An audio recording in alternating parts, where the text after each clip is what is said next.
Hi, it's your coach, Joe Lucas. Welcome to Monday. Welcome to the 18th of September. Hey, hope you're doing well. Hope you had a great weekend. And yeah, I'm outdoors today. Beautiful morning here. Hopefully not another calm before a storm, but we'll see in the next week or so how that kind of comes out. Hey, I got an email over the weekend from one of my Magellan members asking about what makes sense in terms of communicating with clients, communicating with prospects. So in other words, hey, how often should I be sending them stuff, right? And that's a great question. And in society today, with the if you think about the selfie generation, Instagram, Snap, all these things, there's just a lot of noise out there. So here's what I think are some really good basic protocols if you can pull them off. Number one, I do believe you need to have a monthly or maybe twice a month, either podcast or video blog or something. You need dynamic content. If your concept is sending out a stagnant newsletter once a month, I'm telling you right now, you're missing out on impact. So you need to kind of figure that out.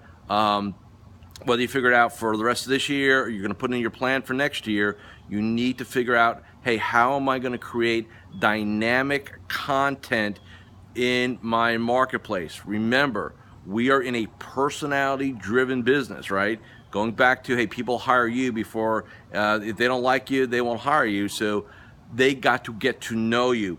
There's nothing more powerful than having somebody reach out to you and say, hey, I've been listening to your podcast or watching your videos or whatever it is, and I feel like I know you. It just really what's what I want to get. It really does move the needle in terms of the selling process, because you have weeks or months or sometimes years to build up trust and rapport. So dynamic content is really, really important. The second thing you want to do is you want to be sending out little articles, found this, thought you might find it interesting, stuff like that. There are plenty of resources for that.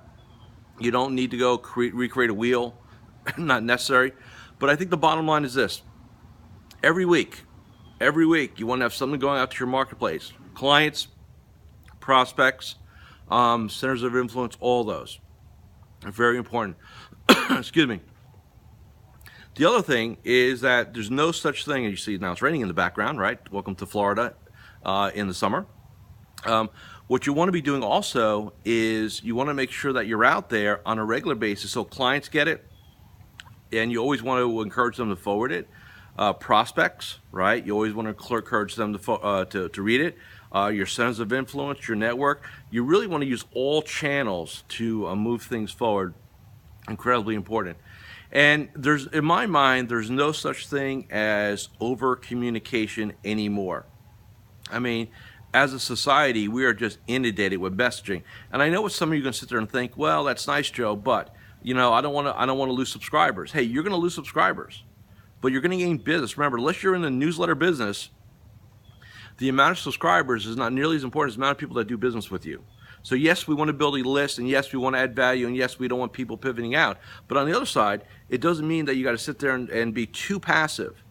I think we need to ratchet it up. So give that some thought. Again, whether you can execute it for the rest of this year or you need to think about it in terms of a plan for next year, that's fine too.